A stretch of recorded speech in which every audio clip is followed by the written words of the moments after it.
Friends, today I'm going to make a picture of myself with a friend or a family member.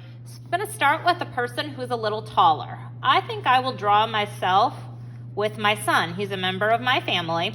I'm taller than he is, so I'm going to make a U, and my U is higher than his U. Now I'm going to give each of these U's ears. Silly, because the letter U does not have ears. Now I'm going to make my son first because he's in front. I'm going to make his neck with 2 lines. I'm going to make a curved line for his shirt and then shoulders. And it goes right off the bottom just like a school picture. Now this is me. I have a neck. I'm going to make my shirt a little bit different. And I'm going to go behind him. So when I get to him, I'm lifting up my pastel. I can make a line here and here for where my arms start. So this is my body and these are my arms. My hands are down here off the side of my paper. Now I'm going to make the outline of my hair. I have bangs, so I'm going to make a line that goes down in the front.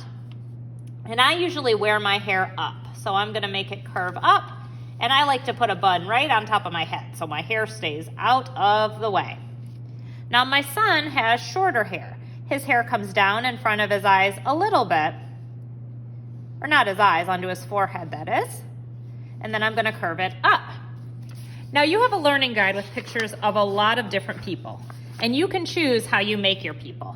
I think I'm gonna do my eyes like this, like I'm happy, kind of chillaxing, really calm.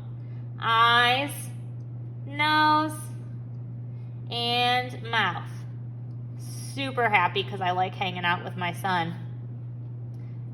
Can't forget my eyebrows. All right, now this is my son. I think I'm gonna make him like this one here. Oops, I got a little bit of paint on my paper, but that's okay. So I'm gonna do a dot, a dot, a nose, a happy smile, a chin, and eyebrows. And my son wears glasses, so to make it look more like him, I'm gonna put his glasses on him. Now comes the part where I add details to make this interesting. Things like designs on shirts. Maybe my son is wearing his fancy clothes, so I'm gonna put a tie on him. And then a background. Where are you? What are you doing? I want you to tell me a story about something you like to do. Is it night or day? Is there a rainbow? Are you in the mountains? I think I'm going to draw us in the mountains because we like to go hiking. So this is the mountains. I think maybe I'll put a little tent back here like we're going camping, and this is us kind of hanging out, and here's our campfire. Maybe the sun is just coming up because it's early in the morning and we woke up early. Some clouds, and maybe there's even a rainbow peeking out there just for fun. So you can really go crazy with your details. I'm going to pause because I'm done drawing, and the next step is going to be to add paint. The type of paint here is called a tempera cake, but don't let it fool you, it doesn't taste good. It works sort of like watercolor where I add water and swirl it on, and yikes, you can tell my water is a little bit dirty. I'm swirling it until it turns into more of a liquid and it gets on my brush. I never stab at it or push hard. I'm just brushing it with that brush until it's ready. And then I'm going to paint whatever is that color. Now my skin is peach, so I chose a peach. When my paintbrush gets dry, it feels a little bit scratchy. I'm dipping into the water and then into that color. I'm never mixing colors in the set. Now when I'm painting, I'm remembering that my paintbrush is like a ballerina. Ballerinas dance on their tiptoes. These are the tiptoes of the paintbrush. So you're tiptoeing across the paper. Never ever booty scooting on the paper. Booty scooting would be if you're dragging your brush across the paper.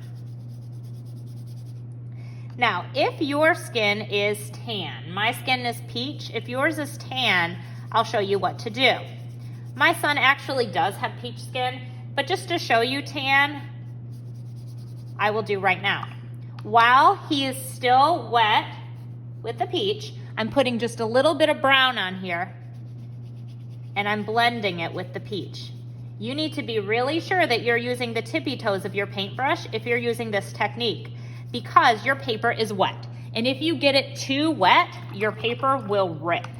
So be very careful to only use tippy toes, especially if you're making tan skin, because it requires overlapping. Now my son's hair is blonde, so I'm filling it in with that color. And I'm gonna keep working using this strategy of always rinsing my paintbrush, always using tippy toes, and being sure to keep that paint set nice and neat for the next class until all the white on my paper is covered. And I'll time lapse you while I work on that.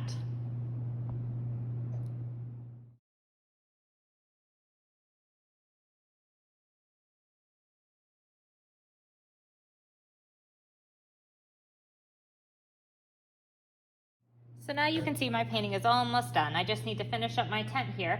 I filled the whole paper with a lot of color. I've made sure to be really careful with the paint set to keep them looking nice and neat, and to always use tiptoes, because if I am scrubbing my paper rips really easily. So I can't wait to see who you draw yourself with and what you're doing in your piece.